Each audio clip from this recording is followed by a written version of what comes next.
Hello friends, welcome to the Aroma Eats. இன்னைக்கு நம்ம சேனல்ல இண்டிபெண்டன்ஸ் டே ஸ்பெஷலா ட்ரைகலர் தோசை செய்ய போறோம். அது வந்து ஹெல்தியான மில்லட் தோசை தான் செய்ய போறோம். இதே மாதிரி நார்மல் தோசை மாவுல கூட நீங்க ட்ரைகலர் தோசை செய்யலாம்.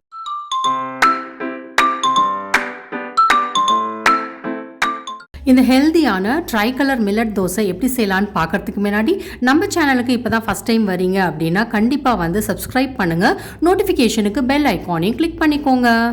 ஃபஸ்ட்டு ஒரு மிக்சி ஜாரில் ஆரஞ்சு கலருக்காக கேரட் வந்து ஒன்று அதை வந்து சின்னதாக நறுக்கி சேர்த்துக்கோங்க. அதில் 1 டேபிள் ஸ்பூன் அளவு தண்ணி சேர்த்து நல்லா நைஸாக அரைச்சி எடுத்துக்கலாம். நம்மளோட ஆரஞ்சு கலர் பேஸ்ட்டு ரெடி ஆகிடுச்சு. இப்போ வந்து நம்ம இட்லி மாவு இல்லைன்னா தோசை மாவு எடுத்துக்கலாம். இட்லி மாவாக இருந்துச்சுன்னா அதில் கொஞ்சம் தண்ணி சேர்த்து தோசை மாவு பதத்துக்கு கரைச்சி வச்சுக்கோங்க. இப்போ இதில் வந்து அந்த கேரட் பியூரி அந்த பேஸ்ட்டை வந்து சேர்த்துக்கலாம். கேரட் வந்து நல்லா ஆரஞ்சு கலரில் இருந்துச்சுன்னா ஃபுட் கலர் கலக்க தேவையில்லை. இது வந்து ஆப்ஷனல் தான். ஃபுட் கலர் வந்து லைட்டாக சேர்த்துக்கிட்டிங்கன்னா கொஞ்சம் கலர் வரும், அதுக்காக தான் நான் சேர்த்துருக்கேன். இது வந்து ஸ்கிப் பண்ணோன்னா ஸ்கிப் பண்ணிக்கலாம். ஃபுட் கலர் சேர்த்ததுக்கப்புறம் இதை நல்லா கலந்து விட்டுக்கோங்க. உப்பு தேவைப்பட்டுச்சுன்னா கொஞ்சோண்டு வந்து சேர்த்துக்கலாம். அவ்வளோதான், நம்மளோட ஆரஞ்சு கலர் பேட்டர் வந்து ரெடி ஆயிடுச்சு.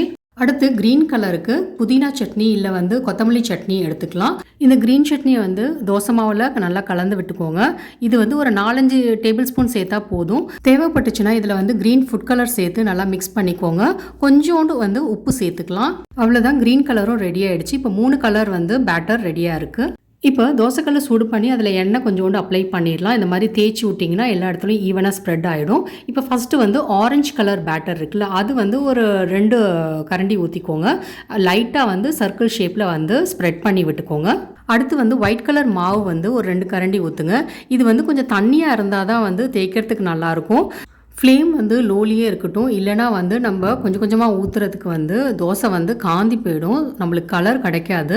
இந்த மாதிரி ஸ்ப்ரெட் பண்ணி விட்டுக்கோங்க ஸ்பூன் வச்சு. அப்போ தான் வந்து ஈவனாக எல்லா இடத்துலையும் வந்து ஒரே மாதிரி இருக்கும். இல்லைனா ஒரு இடத்துல மொத்தமாகவும் ஒரு இடத்துல வந்து மெலிசாகவும் இருக்கும். இப்போ அடுத்து வந்து க்ரீன் கலர் பேட்டர் வந்து ஊற்றிடலாம். இதுவும் வந்து 2 கரண்டி அந்த மாதிரி ஊற்றுனீங்கன்னா கரெக்டாக இருக்கும். பாருங்கள் எவ்வளோ தோசை மாவு தண்ணியாக இருக்குன்னு.